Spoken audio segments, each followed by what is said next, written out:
I never imagined burying my son at 5 years old. No parent does. Yet there I was, standing in front of Noah's small white casket, his favorite blue blanket tucked inside with him because he always said it made him feel safe. Safe. Something I failed to give him when it mattered most. The weight of that realization crushed me more than the whispers of the people in the pews behind me. They weren't just mourning Noah. They were judging me, dissecting my life with Claire. I could feel their stares burning into the back of my head, their speculation like daggers. Where's his wife? I imagined them saying, how could she not be here? Small towns thrive on gossip, and I knew my absence wouldn't be the only topic of conversation anymore.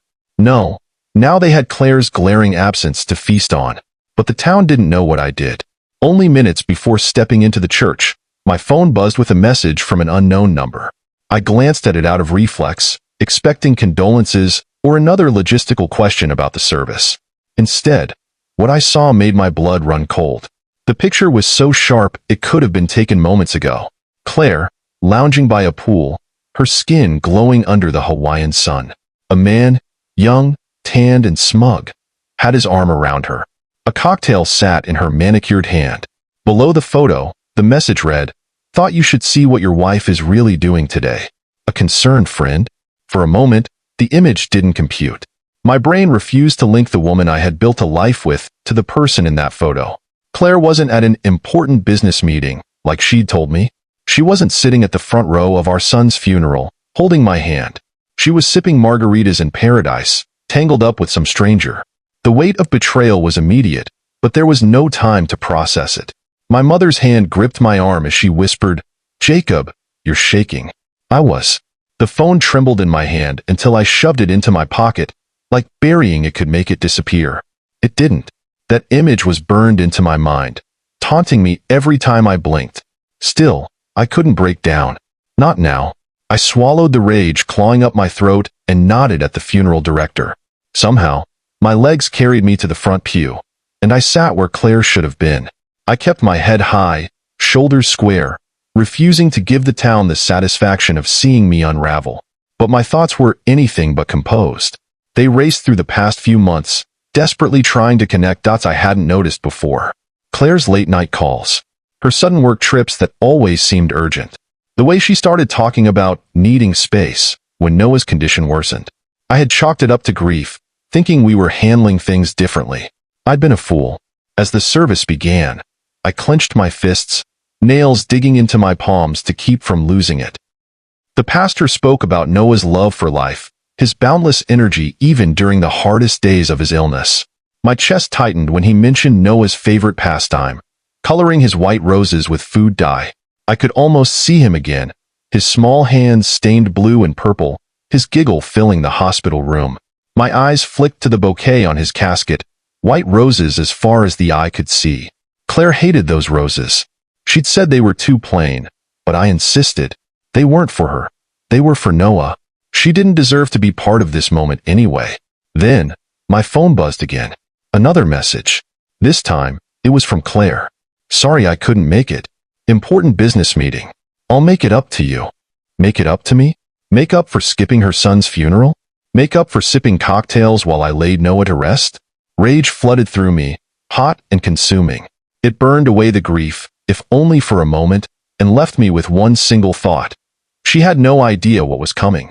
I wouldn't crumble like she expected. I wouldn't be the grieving widower she could manipulate. Claire may have abandoned us when no one needed her most, but I would make sure her betrayal didn't go unanswered. That promise solidified as I stood to deliver the eulogy. I looked out at the crowd, at the faces of neighbors, co-workers, and family friends, and forced myself to speak. Every word was for Noah. Every story about his joy and strength was a vow to protect his legacy, to ensure Claire's actions wouldn't taint his memory. I didn't let my voice crack. I didn't shed a tear. I saved those for later when I was alone. Today wasn't about my pain or Claire's betrayal. Today was about Noah. But deep down, I knew one thing for certain. Claire thought she could betray me and walk away unscathed. She was wrong. So very wrong. The funeral reception was a charade. People offered their condolences with pitying eyes and rehearsed lines, shuffling through my parents' living room as though it were some kind of performance. Plates of untouched cookies and casseroles cluttered every surface. The air buzzed with whispers, the kind that made the hair on the back of my neck stand on end. Everyone knew Claire wasn't there, and their silence said more than their words ever could. I moved through the room like a ghost, smiling stiffly at the neighbors, nodding absently at distant relatives. The sympathy felt like an insult, not because it wasn't deserved, but because I didn't want their pity. I wanted their honesty. I wanted someone to grab my arm and admit they'd seen the photo too, that they knew what she was doing, that they saw what she had become. But no one did. Claire's parents, Diana and Howard, hovered near the kitchen, their presence as unwelcome as their judgmental glances. They'd barely spoken to me all day, but I could feel their unspoken accusations. To them, I'd always been the problem. I wasn't attentive enough, not devoted enough. Claire was their golden child, and nothing she did could tarnish that image.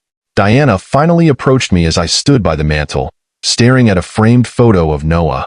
It was one of my favorites, his gap-toothed grin as he held up the results of one of his science experiments. The petals of a white rose were dyed a brilliant shade of blue, his hands streaked with food coloring. He'd been so proud that day. I clenched the frame tightly, the glass cool against my palms.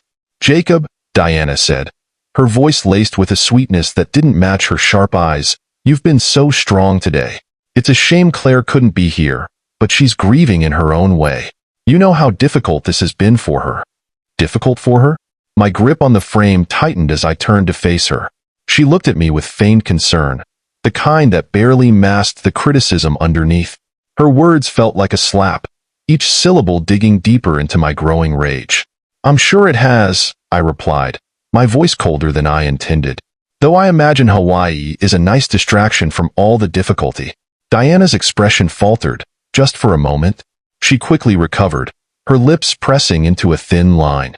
"Jacob, grief makes people act out of character. Claire needed some space to process everything. You should try to be more understanding." Understanding? My jaw clenched as I fought to keep my composure. She didn't know, did she? Or maybe she did, and she just didn't care. I wanted to shout at her, to show her the picture on my phone, and force her to acknowledge the truth. But I didn't. Instead, I turned away, setting the photo of Noah back on the mantel with trembling hands. My mother appeared at my side then, her presence grounding me in a way that nothing else could. "Diana," she said, her tone sharp enough to cut through the tension, "I think you've said enough." Diana bristled, but she didn't argue. She retreated to the kitchen, leaving my mother and me in a heavy silence. "Don't let her get to you," Mom said quietly, her hand resting on my arm. "She's just trying to deflect. She knows what Claire has done." That admission hit me like a punch to the gut. "You think she knows?" I asked, my voice barely above a whisper. "She's her mother," Mom said simply. "Of course she knows." Her words confirmed what I'd been dreading. This wasn't just Claire's betrayal, it was a family affair. Diana and Howard had likely known all along, and had chosen to protect Claire instead of holding her accountable. The thought made my blood boil. As the reception dragged on, I retreated to my father's study, desperate for a moment of quiet. I sank into his worn leather chair, the exhaustion of the day settling over me like a weight I couldn't shake. My mind raced with fragments of memories, each one laced with questions I couldn't yet answer. The business trips, the late-night phone calls, the way Claire had started pulling away, not just from me but from Noah. It had been subtle at first, a missed doctor's appointment here, a forgotten bedtime story there. But over time, it became clear that she wasn't fully present. I'd attributed it to the stress of Noah's illness, never suspecting there was something more sinister at play. I pulled out my phone, the photo of Claire and her lover glaring back at me from the screen.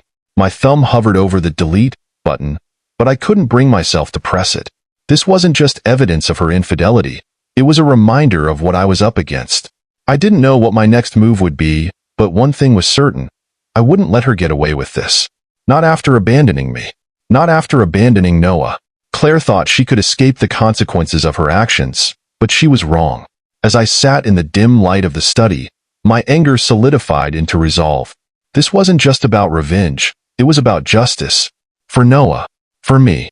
For everything we'd lost because of her selfishness. I would make her regret ever thinking she could betray me and walk away unscathed. The days after the funeral were a blur of condolences, casseroles, and sleepless nights.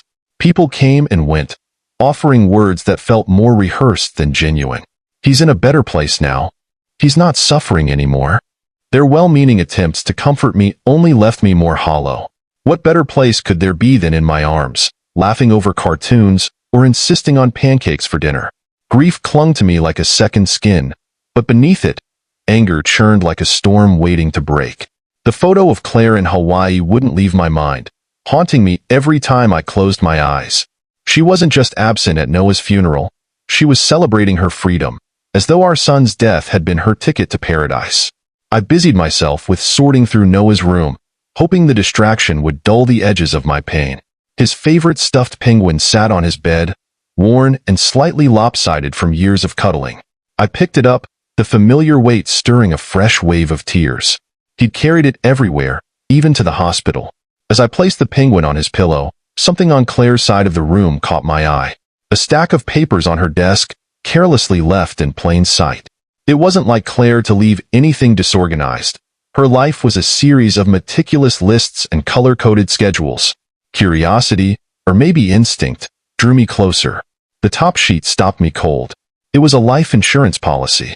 Noah's name was printed in bold letters at the top, and Claire's was listed as the sole beneficiary. My heart pounded as I flipped through the pages, each one revealing more than the last. The policy was worth $1 million, taken out just 6 months after Noah's diagnosis. I'd never been consulted, never even seen these papers before. What hit me hardest, though, was the amendment.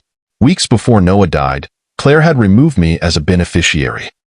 Her signature stared back at me, a smug reminder of the decision she made without me.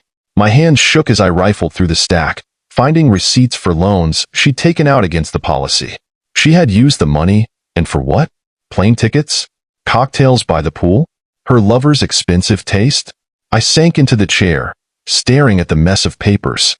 This wasn't just betrayal, it was theft. Claire had stolen from our family, from Noah, to fund her escape. The realization hit me like a freight train. Noah's death wasn't just the end of my son's life. It was the moment Claire decided to bury our marriage alongside him. My phone buzzed on the desk, pulling me out of my thoughts. The number was unlisted, and for a moment, I considered ignoring it. But something told me to answer. Hello? My voice was rough, the weight of everything pressing down on me. I need to talk to you, a woman's voice said. It was unfamiliar, hesitant, yet filled with urgency. It's about Claire. I gripped the phone tighter. Who is this? My name's Mia. She hesitated, as though weighing her next words. I know what she's been doing.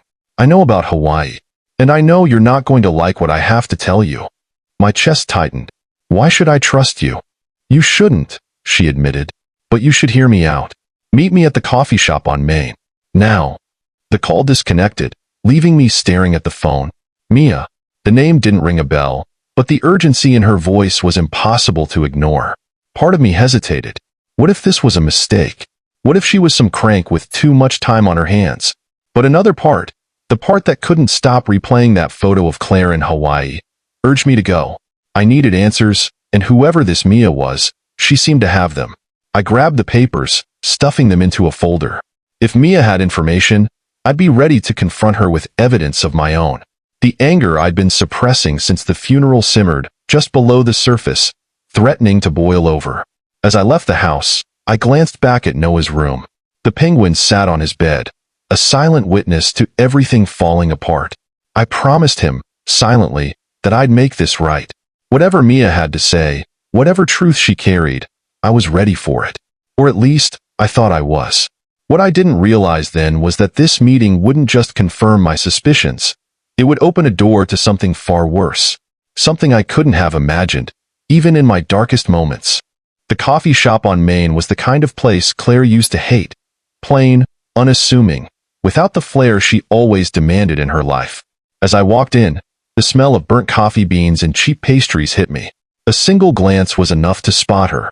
She sat at the corner table by the window, a woman with dark auburn hair pulled into a neat ponytail, her posture rigid. She wasn't what I expected. Mia. She didn't look up as I approached, instead stirring her coffee in slow, deliberate circles. Her phone sat face down on the table, a small notebook beside it. I slid into the chair across from her, dropping my folder onto the table with a dull thud. She finally looked at me, her green eyes sharp and assessing. "I didn't think you'd come," she said, her voice low but steady. "You have 5 minutes to explain why I'm here," I said, leaning back, arms crossed. She raised an eyebrow, unfazed by my tone. "Fair enough. I'll get straight to the point. Your wife, Claire, has been seeing my ex-boyfriend for over a year." The words were a punch to the gut, but I didn't flinch. "I already know that," I said flatly, though the bitterness in my voice betrayed me. "Oh, you know?" She tilted her head, her tone mocking. "Do you know about the money? Or how they're planning to use it to start their little dream life together in Maui?" I froze. "What money?"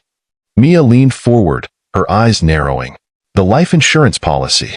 The $1 million payout your wife secured after she had your son's name removed from the documents. She promised half of it to Brandon, my ex, so they could buy a beachfront property together." My stomach twisted. I wanted to accuse her of lying, to shove my chair back and leave, but I didn't.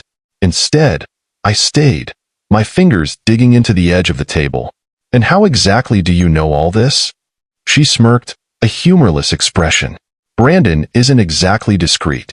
He's been bragging about it for weeks. At first, I didn't believe him. Claire always struck me as too polished for a guy like him.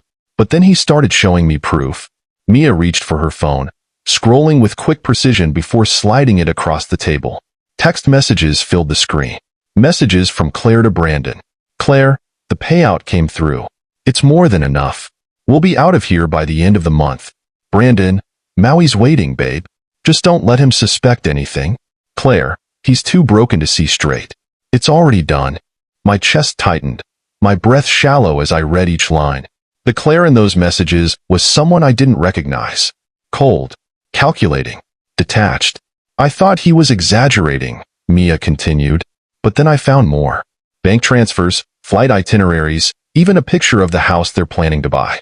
She's been funneling the money into an account with both their names on it." I stared at her, my mind reeling. "Why are you telling me this?" "Because she's playing both of us," Mia said bluntly. "She promised Brandon a fresh start, but I've seen the way she operates. The moment she doesn't need him anymore, she'll drop him, just like she's dropping you. And me? I'm already collateral damage. I've got nothing left to lose." Her words hung in the air, sharp and bitter. I didn't trust her, not completely, but I couldn't ignore the evidence she was laying out in front of me. "What do you want from me?" I asked, my voice low.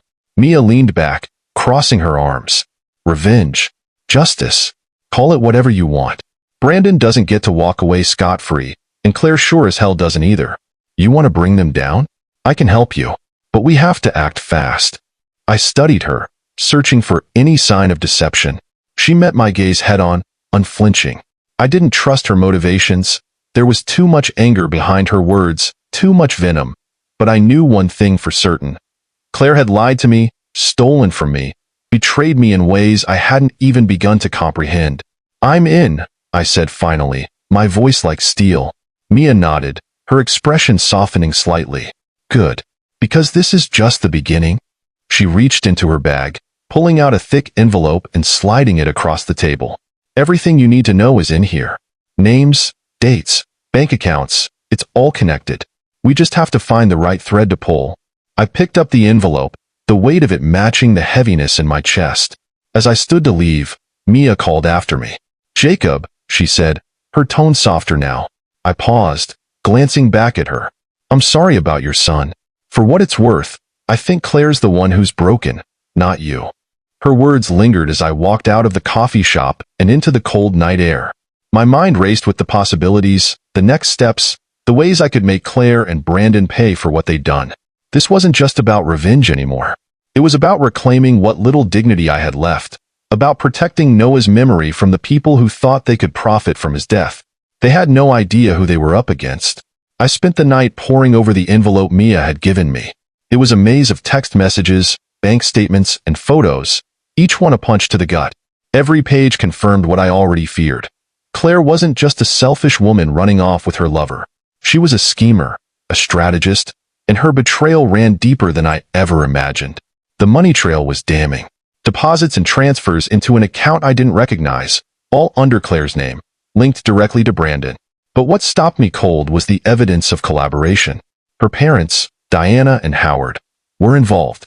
Their names popped up in emails and on checks tied to business ventures that didn't exist.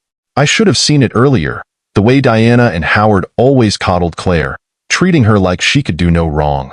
They'd always blamed me for our marital problems, subtly undermining me with snide remarks disguised as advice. But now, I realized they hadn't just been enabling her. They'd been actively helping her. The tipping point came when I found an email exchange between Diana and Claire. Diana, Jacob won't suspect a thing. He's too focused on Noah. Just make sure the papers are signed before he catches on. Claire, he won't notice. He's too broken to care. And once it's done, it's done. The papers. What papers? My heart raced as I flipped through more documents, searching for answers. Then I found it. A property transfer agreement for our family home. The place where I grew up, where Noah spent his final days, was being sold. Claire had forged my signature, making it look like I'd agreed to the sale. They were planning to take everything. The insurance payout, the house, even our joint savings. I could almost hear Diana's sharp, dismissive voice in my head. It's what's best for Claire. The anger I'd been holding back exploded, but I had no outlet. I paced the living room, fists clenched, trying to keep my breathing steady. They thought they could manipulate me, use my grief to blind me. They thought they could steal everything I had left and walk away unscathed. But they were wrong. By morning, my plan was beginning to take shape. I needed more proof, more leverage, and I knew exactly where to start. My mother, always my anchor, had been hinting at things for days, things she'd seen and suspected. If anyone could help me connect the dots, it was her. I found her in the kitchen, a steaming cup of tea in her hands. She looked up as I entered, her sharp eyes immediately narrowing. "What's wrong?" she asked, setting the cup down. "They're trying to sell the house," I said bluntly. "Claire and her parents. They forged my signature." Her face tightened, her lips pressing into a thin line. "I knew it," she muttered. "You knew?" I asked, leaning forward. "I suspected," she admitted. "Diana's been sniffing around for months, asking questions about the property. She even tried to get your father to sign something when he was confused, but I intercepted it. That hit me like a blow to the chest. My father, with his slipping memory, was another pawn in their game. They had no shame, no limits to how far they'd go. She said it was just a precaution. My mother continued, her voice trembling with anger. But I didn't trust her. I kept the papers. They're in the study. She didn't need to say more. I hurried to the study, rifling through the drawers until I found the documents. There it was, a legal form authorizing the sale of the house, with my father's signature scrawled at the bottom. A forgery. They thought he wouldn't remember, my mother said, standing behind me now. They thought I wouldn't notice. But I've been watching them, Jacob. Diana's always been manipulative. But this is something else. I sat down, the weight of everything crashing over me. They're not just after the money, I said quietly. They're after everything. The house, the savings. Everything Noah and I loved. My mother placed a hand on my shoulder, her grip firm. Then don't let them win. Fight back. Her words lit a fire in me. This wasn't just about me anymore. It was about Noah's legacy, about protecting what little I had left of him. Claire and her family thought they could outsmart me, but they underestimated one thing, my resolve. They wanted to play games? Fine. But I wasn't going to sit back and let them take everything. If they thought I was broken, they were about to learn just how wrong they were. I spent the rest of the day gathering every piece of evidence I could find. Bank records, emails, documents from Mia's envelope. It all started forming a bigger picture. Claire and her parents had been planning this for months, maybe even longer. They were careful, calculating, but they'd made mistakes, and I was going to exploit every single one of them. When night fell, I sat in Noah's room, holding his stuffed penguin. "I'll fix this," I whispered into the darkness. "I promise you, Noah, I won't let them take what's ours." The storm inside me had calmed, replaced by something colder, more dangerous. Claire and her family thought they could destroy me, but they'd forgotten one crucial thing. I wasn't just grieving. I was preparing. Claire thought she was untouchable. Her meticulous lies, the forged documents, the money funneled into secret accounts. She believed she had covered every angle. But what she didn't count on was me finding the cracks. That's the thing about being underestimated. It gives you an advantage. And after seeing how far she and her parents were willing to go, I realized I had to strike first. The house was the key. It wasn't just a property. It was a piece of my family's soul. My father built it with his own hands, one nail and board at a time.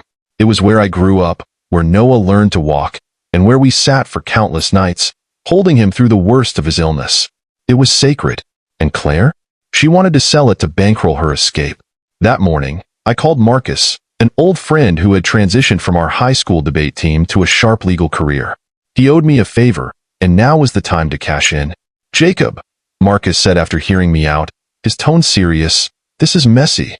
If they forged your signature, we can fight the sale. But we need more than your word. We need proof, witnesses, documents, anything to show a pattern of deceit." "I've got plenty," I replied, thinking of the stack of evidence Mia had handed over and the forged documents my mother had intercepted. "But I need to know how we stop this before it goes any further."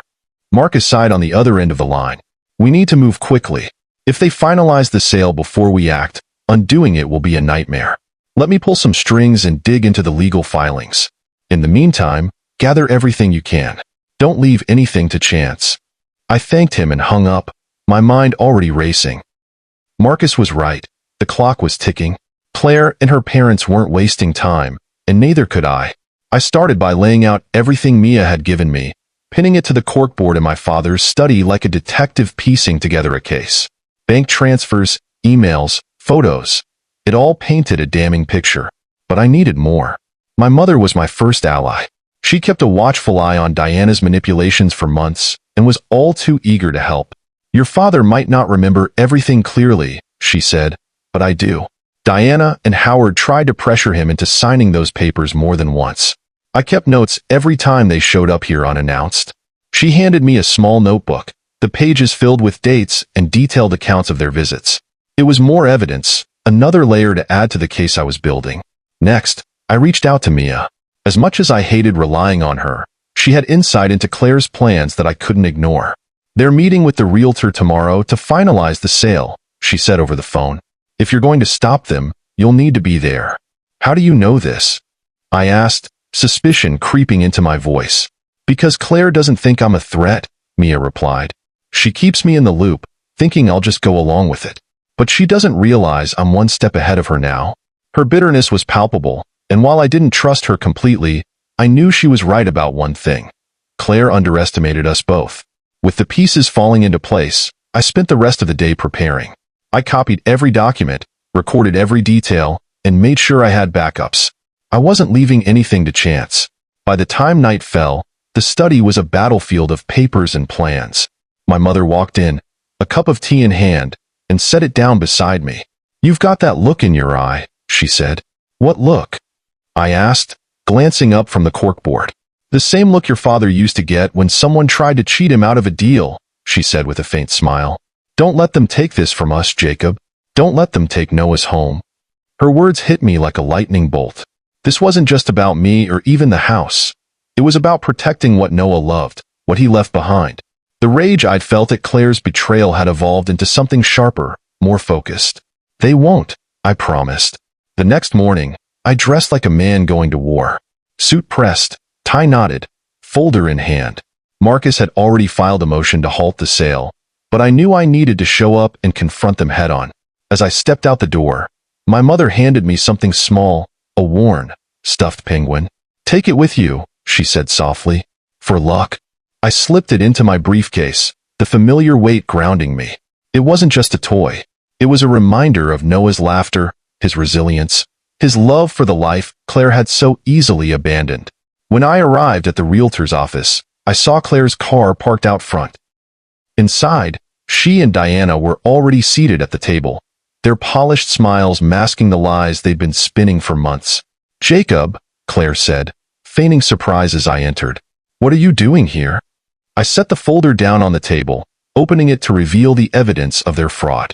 "Stopping you," I said coldly. The look on her face was priceless. But this wasn't over yet. Not by a long shot. Claire's face went pale the moment I opened the folder. She wasn't prepared for this. None of them were.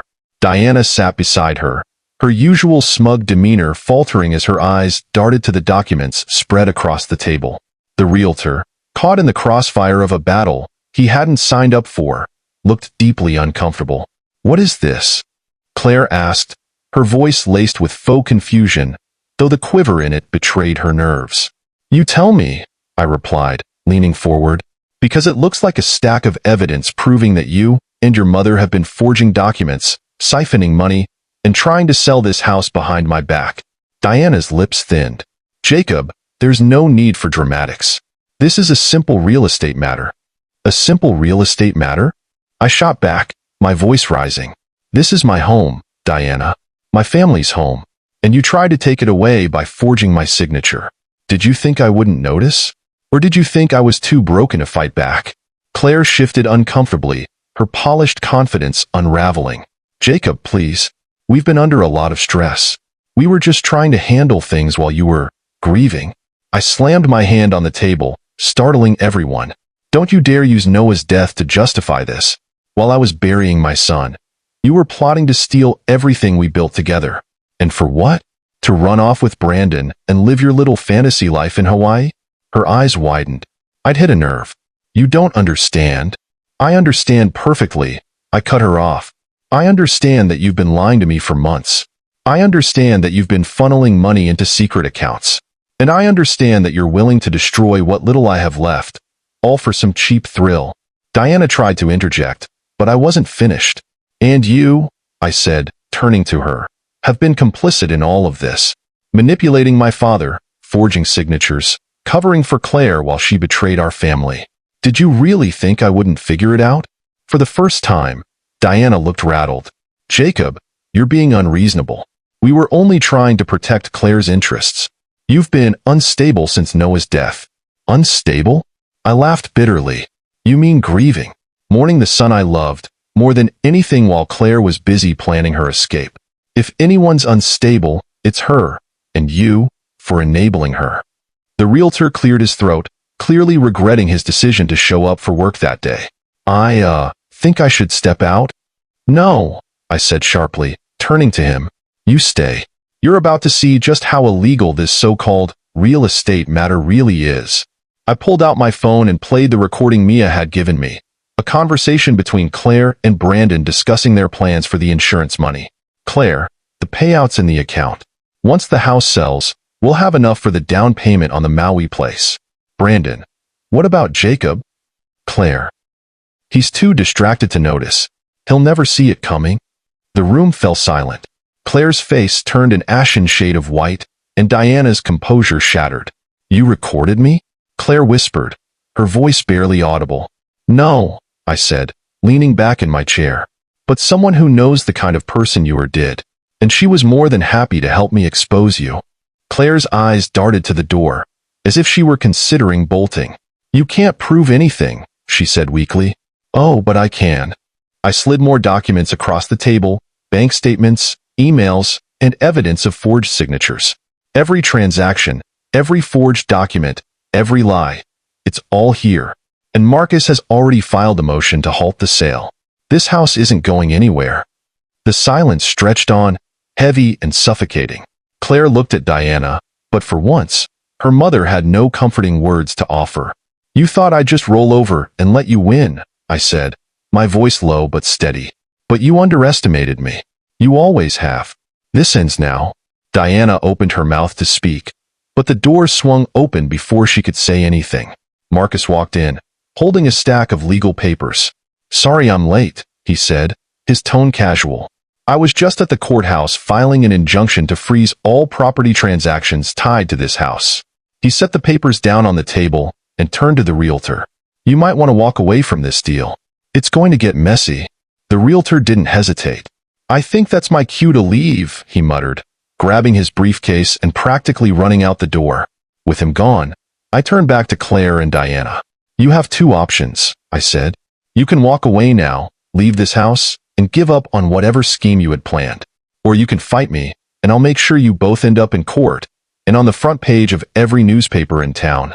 Claire stared at me, her mask of control completely gone. For the first time, I saw fear in her eyes.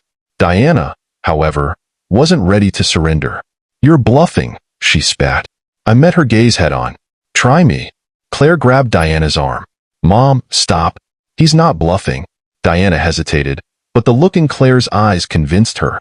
Without another word, they stood and walked out, their once confident strides now shaky and uncertain. As the door closed behind them, I let out a breath I didn't realize I'd been holding. Marcus clapped me on the back. "You did good," he said. But I wasn't celebrating yet. This was just one battle. The war wasn't over. Not yet. The fallout began the moment Claire and Diana walked out of the realtor's office. They left behind the smugness they had carried for so long, their carefully curated facade shattered. But for me, that moment was just the beginning. The confrontation had stopped the sale of the house, but the damage they'd tried to inflict was far more extensive than I'd realized.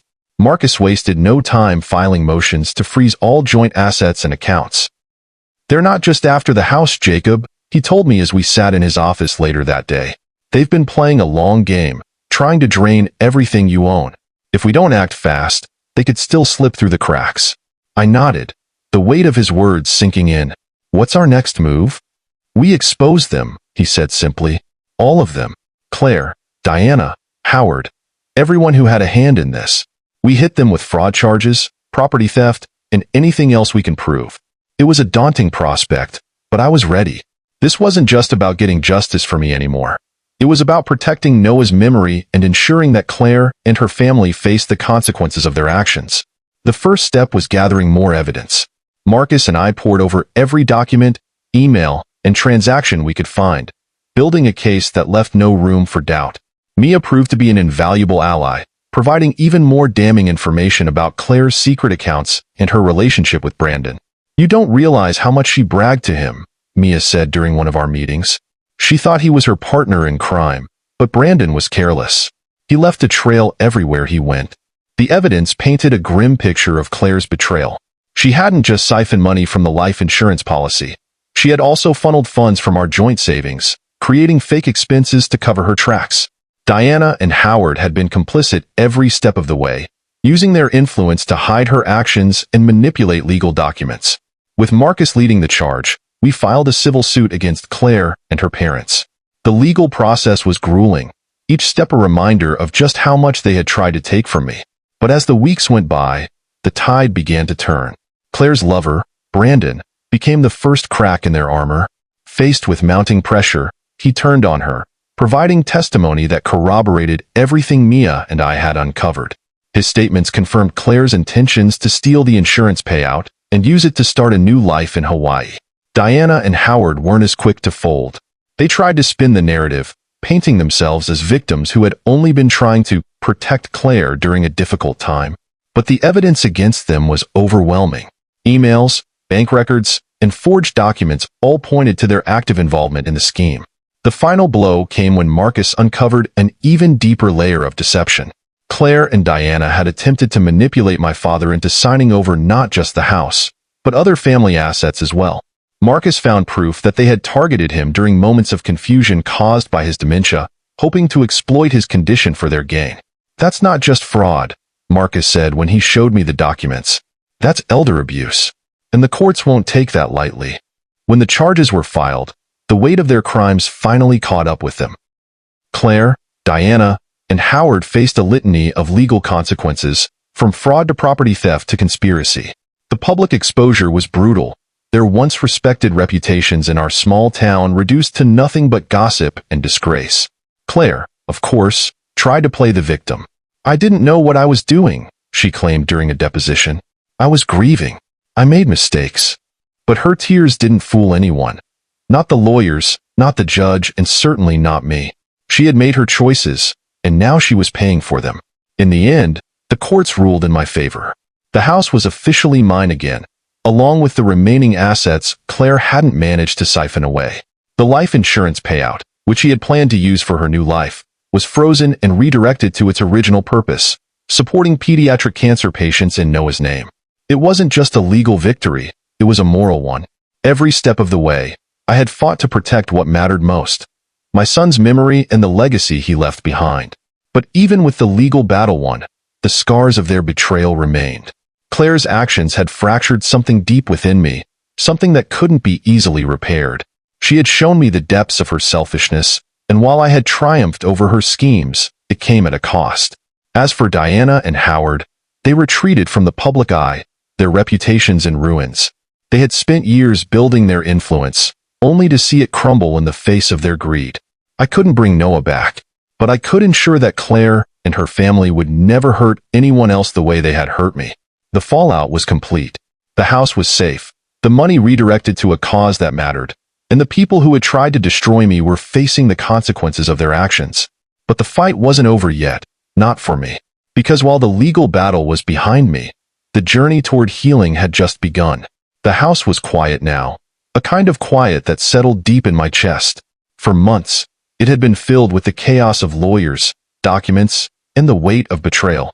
But now, with the legal battle over and Claire and her family facing the consequences of their actions, there was a sense of stillness, a bittersweet calm that came with knowing the storm had passed, even if the damage remained. Noah's room was just as he had left it. His favorite stuffed penguin sat on the bed. Its worn seams a testament to how much he had loved it.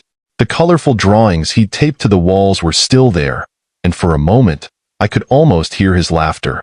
I sat on the edge of his bed, holding the penguin, letting the memories wash over me. The court's decision had ensured the house would stay in the family. But it wasn't just about the house anymore. It was about Noah's legacy, protecting everything he had loved and making sure his memory meant something more than just heartache. That's why I took the life insurance payout, every penny Claire had tried to steal, and set up the Noah Thompson Foundation. The foundation would fund pediatric cancer research and support families going through what we had endured. It felt right, like something Noah would have wanted. He had always been so full of compassion, even when he was the one in pain. The first grant went to the pediatric cancer ward where he had spent so much time. I visited the hospital to meet the families it would help, and for the first time in what felt like forever, I felt a spark of hope. Noah's name would live on, not just in my heart, but in the lives of those he would continue to touch. But moving forward didn't mean forgetting. On a crisp fall morning, I made my way to the cemetery. The air was cool, the leaves crunching under my feet as I approached Noah's grave. His headstone was simple, just the way he would have liked it, with a small engraving of a penguin in the corner. I knelt down, brushing away a few stray leaves, and placed the stuffed penguin at the base of the stone. "You'd be proud, buddy," I whispered. "The house is safe, the foundation's up and running, and your memory is helping so many people. I promised you I'd fix this, and I did." The wind rustled the trees, and for a moment, it felt like Noah was there, his spirit woven into the world around me. "Your grandma outsmarted them all," I said, a faint smile tugging at my lips. "She was brilliant, just like you always said." As I stood, my father approached, his steps slow but steady. His memory wasn't what it used to be, but today, his eyes were clear. "He's at peace now," he said quietly, his voice steady. "I hope so," I replied, my throat tightening. He touched the penguin, his hand lingering on its soft fabric. "Noah told me something once, not long before he passed," he said. "He said, 'Don't worry about Dad. He's stronger than everyone thinks.'" I swallowed hard, tears blurring my vision. "He said that?" My father nodded, a faint smile on his lips. "He was right, you know." We stood there in silence, the weight of grief and love mingling in the cool air. A monarch butterfly landed on the headstone, its delicate wings catching the sunlight like stained glass. My father reached for it, but I gently caught his hand. "Let it be," I said softly. The butterfly took flight, spiraling upward, free and unburdened. I watched it until it disappeared, understanding for the first time that true strength wasn't in revenge or victory. It was in letting go. I slipped my arm around my father's shoulders, guiding him back toward the car. "Pancakes?" I asked, a smile creeping into my voice. His face lit up, a rare moment of clarity shining through. "Pancakes. Noah always loved pancakes." "Yes, he did," I said, my heart full of bittersweet warmth. As we walked away, I glanced back at the penguin standing guard at the headstone. It wasn't just a symbol of Noah. It was a reminder of everything we had fought for. The butterfly had shown me the way forward. It wasn't about forgetting the pain, but about honoring the love that came with it. And as I drove home with my father, the weight of the past finally began to lift. Noah was gone, but his spirit remained, guiding me toward a life where love and resilience could coexist with loss. It wasn't triumph, it was survival. And for the first time in a long time, it felt like enough.